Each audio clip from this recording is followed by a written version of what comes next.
Hi, welcome to Shereen's kitchen. இன்றைக்கி நம்ம கிச்சனில் ஒரு அருமையான விருந்து ஒரு ஸ்பெஷல் நபருக்காக பண்ணுறோம். யாருக்கு பண்ணியிருக்கோம் அப்படின்னு தான் சொல்லணும். ஏன்னா செஞ்சதெல்லாம் நான் வீடியோ எடுக்கல. ஏன்னா எப்போ பாரு நம்ம விருந்தில் வந்து எல்லா ரெசிபியும் செஞ்சிடறோம். அதனால இன்றைக்கி வந்து செய்ய வேணாம், என்னெல்லாம் செஞ்சுருக்கோம் அப்படிங்கிறத மட்டும் காட்டிட்டு அந்த கெஸ்ட்டு வர்றப்போ யாருன்னு மட்டும் உங்களுக்கு காட்டுறேன். இவன் இல்லையா கெஸ்ட்டு? இவன் இல்லை கெஸ்ட், இவன் கெஸ்ட்டா? இது வந்து எங்கள் அண்ணன் பையன் லீவுக்கு வந்திருக்கான். நேற்று போயிருந்தோம். சின்னவனுக்கு வந்து சுன்னத் பண்ணியிருக்காங்க, அதாவது மார்க் கல்யாணம் பண்ணியிருக்காங்க. அதனால நாங்கள் போனப்போ கூட வரேன்னு சொல்லிட்டு அவனை வேணும்னே வெறுப்பேற்றுறதுக்காகவே இவன் என் கூட வந்தியான். ஆமாம் தானே? ஆமாம் அப்படிதான். ஆனால் அப்படி இல்லை அப்படின்னு சொல்லி சமாளிப்பான். அதெல்லாம் நம்ம நம்பக்கூடாது. அவன் ஊர்லேருந்து வந்திருக்கான். அவனுக்கும் சேர்த்து தான் இந்த விருந்து. அன்றைக்கி அம்மா ஊர்லேருந்து தானே வந்திருக்கேன். அது ஒரு ஊர் தானே. இதே இடத்துல இங்கே இதே துடியலூருக்குள்ளே இருந்து வந்திருந்தேன்னா தான் இங்கே தானே இருக்கேன்னு சொல்லணும். இன்னொரு ஊரில் இருந்து தானே வந்திருக்கேன். நாங்கள் வில்லேஜ்டா, நீ சிட்டிக்குள்ளே இருக்கடா, அவ்வளோதான்டா.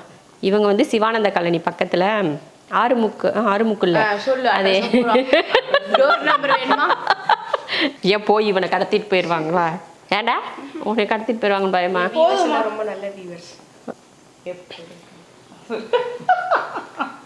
அந்த மாதிரி நாங்கள் வந்து விருந்து வந்து எல்லா ரெசிபியெல்லாம் செஞ்சு முடிச்சுட்டேன். என்னெல்லாம் செஞ்சுருக்கேன் அப்படிங்கிறத இப்போ நான் காட்டுறேன்.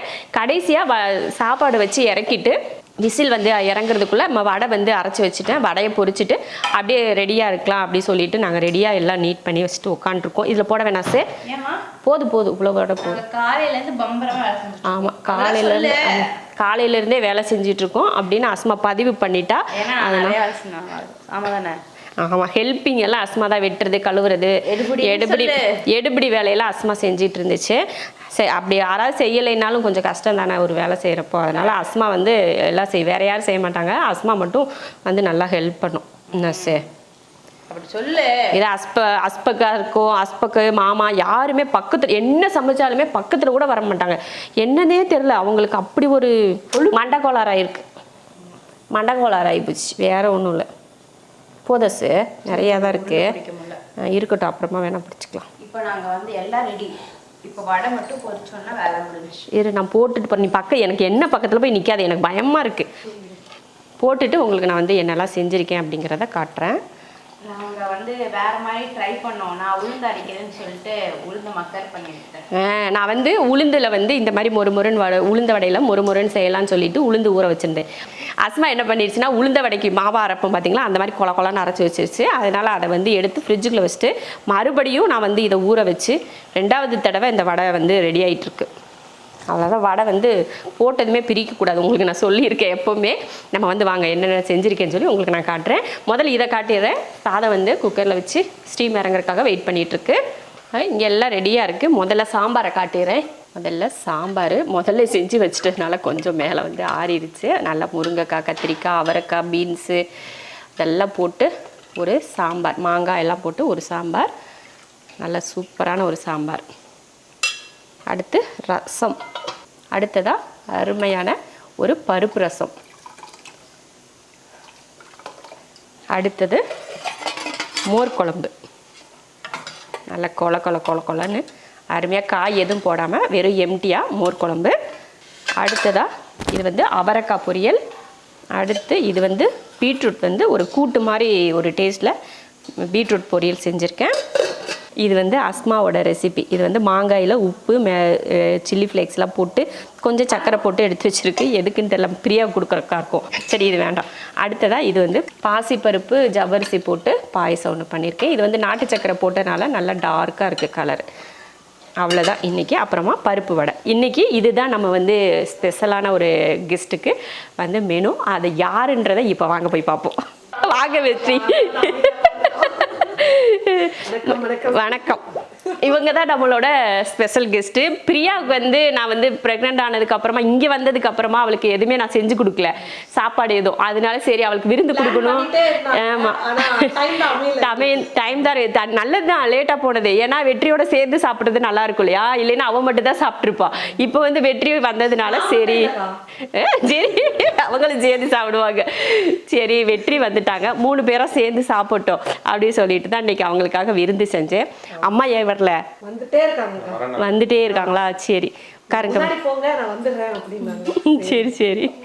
தம்பி நேற்று தான் வந்தாங்க, நேற்று சாயங்காலமா. சரி அப்படின்னு சொல்லிட்டு இன்னைக்கு ரெடி பண்ணிடுவோம் அப்படின்னு சொல்லிட்டு பிரியாவுக்காக தான் பண்ணுறது. ஆனால் வெற்றி வந்ததுமே ரொம்ப சூப்பராகிடுச்சு. ஏன்னா 2 பேருக்கு சேர்ந்தாப்புல நம்ம வந்து விருந்து போடுறோம் அப்படிங்கிறது கொஞ்சம் நல்லா இருக்கும் இல்லையா? அதனால நல்லா இருக்குது இன்னைக்கு. ஆமாம், கல்யாணத்துக்கு போட்டது விருந்து. ஆமாம், 3 பேரா இன்னைக்கு வந்து இல்லை, இப்போ வந்து 2.5 பேரா இருக்காங்க. 3 பேரா வந்து வெளியில வந்ததுக்கு அப்புறம் ஒரு விருந்து வைப்போம்ல, அதுதான் 3 பேர் விருந்து. அவனுக்கு வெறும் நான்வெஜ்ஜா போடுவோம். எப்படி வளர்த்து விட்டுருங்கப்பா, எனக்கு ஒன்றும் பிரச்சனை இல்லை. ஆமா, வெறும் நான்வெஜ்ஜை தவிர்த்து இந்த வெஜ்ஜுக்குள்ளேயே நான் போக மாட்டேன் அப்படின்னு சொல்ற மாதிரி ஒரு பிள்ளைய வளர்த்து பிரியாவை பழி வாங்குவோம் நாங்க. ஆமா, அப்ப பிரியா வேற வழி இல்லாம சாப்பிட்டு தான் ஆகணும். அப்படிதான் சாப்பிட்டுட்டு இருக்கேன். விட்டுருவோம்ப்பா, அசு சொல்ற மாதிரி தம்பி வெளில வாடா, அப்பா வெளில வாங்கினா விட்டுருவோம்ப்பா. சரி உட்காருங்க, வந்துடுறேன், உட்காருங்க. நம்ம போய் அந்த வடையை மட்டும் பொரிச்சிட்டு வந்துடுறேன். அவ்வளோதான், வந்துட்டாங்க. சரி, அவ்வளோ எல்லாம் ரெடி. நமக்கு சாப்பாடு மட்டும்தான், ஒரு 5 நிமிஷத்தில் ஆயிரும். அப்படியே சாப்பிட்றலாம். வடையும் பாருங்கள், நல்லா குட்டி குட்டியாக போட்டிருக்கோம், பெருசு பெருசாக போடாமல் சின்னதாகவே போட்டு எடுத்திருக்கோம். சமையல் எல்லாம் முடிச்சாச்சு. வடை பொரிச்சதுலேருந்து எல்லா வேலையும் முடிஞ்சு கம்ப்ளீட்டாக முடிச்சுட்டு நம்ம இலையிலையும் பரிமாறியாச்சு. பார்த்திங்கன்னா இது வந்து நம்ம வீட்டில் சிம்பிளாக செஞ்ச மெனு. நீங்களும் உங்கள் வீட்டில் கெஸ்ட்டு யாருன்னா வந்தாங்க அப்படின்னா இந்த மாதிரியெல்லாம் மெனு வந்து சிம்பிளாக செஞ்சிங்கன்னா ரொம்ப நல்லாயிருக்கும். நம்ம புளிக்குழம்புலாம் செய்கிறதுக்கு பதில் நான் வந்து மோர் குழம்பா வச்சுட்டேன். ஏன்னா கடைசியில் தயிர் ஊற்றி சாப்பிடுவோம் இல்லையா, அதனால் மோர் குழம்பா வச்சிட்டோம்னா அது டேஸ்ட் நல்லாயிருக்கும் அப்படின்னு சொல்லிட்டு மோர் குழம்பு வச்சுட்டேன். அதே பருப்பு ரசமும் அப்படி தான். பருப்பு ரசம் இருந்துச்சுன்னா இன்னும் சாப்பிட்றதுக்கு எக்ஸ்ட்ரா டேஸ்ட்டாக இருக்குன்னு சொல்லி பருப்பு ரசமும் வச்சு நார்மலாக பிரியா சாப்பிடணும் அப்படின்றதுக்காக நான் என்ன பண்ணேன், பால் பாயசம் பண்ணாமல் இந்த மாதிரி பாசிப்பருப்பில் பாயசம் பண்ணால் நாட்டு சக்கரை போடுற மாதிரி செஞ்சால் நல்லாயிருக்கும், பிரியா குடிக்கும் அப்படின்றக்காக நான் வந்து பாசிப்பருப்பில் பாயசம் பண்ணிட்டேன். இதுதான் நம்ம வீட்டில் இன்றைக்கி செஞ்ச விருந்துக்கான மெனு. சரி, எல்லோரும் ஒரே இலையிலெல்லாம் பரிமாறி எல்லாம் ஒன்றா உட்காந்துட்டு எல்லோரும் சாப்பிட வச்சுட்டு நாங்களும் சாப்பிட்டு நல்லா ஜாலியாக பேசிக்கிட்டே சாப்பிட்டோம். எப்போயுமே அப்படி தான், நாங்கள் சாப்பிட்றப்ப எல்லோரும் உட்காந்து சாப்பிட்டோம்னா ஜாலியாக பேசிக்கிட்டே சாப்பிடுவோம். ஆளுக்கு ஒவ்வொருத்தருக்கு கலாய்ச்சிட்டு அந்த மாதிரி சாப்பிடுவோம். அதே போல் தான் நேற்று நல்லா இருந்தது விருந்தும். பிரியாவும் வெற்றி வந்து விருந்து சாப்பிட்டதில்ல, எங்களுக்கு ரொம்ப சந்தோஷம். அவங்களும் ரொம்ப சந்தோஷப்பட்டு ரொம்ப நேரம் இருந்து பேசிட்டு அதுக்கப்புறமா சாயங்காலமாக தான் போனாங்க. ரொம்ப நல்லபடியாக இருந்தது. உங்களுக்கும் மெனு வந்து நான் வந்து உங்களுக்கு வீடியோவாக காட்டலை. காரணம் என்னென்னா, நிறைய வீடியோ இதே ரெசிப்பியை நான் போட்டிருக்கேன். அதனால் வீடியோவில் காட்டாமல் நம்ம சேனலில் இது வந்து விருந்து ரெசிபின்னு சொல்லி தேடினீங்கன்னா நிறைய வீடியோஸ் வந்து நம்ம வெஜ்ஜில் விருந்து இருக்கும். நீங்கள் அதை ட்ரை பண்ணுங்கள். உங்களுக்கு இந்த வீடியோ பிடிச்சிருந்ததுன்னா லைக் பண்ணிவிட்டு கமெண்ட்டில் சொல்லுங்கள்.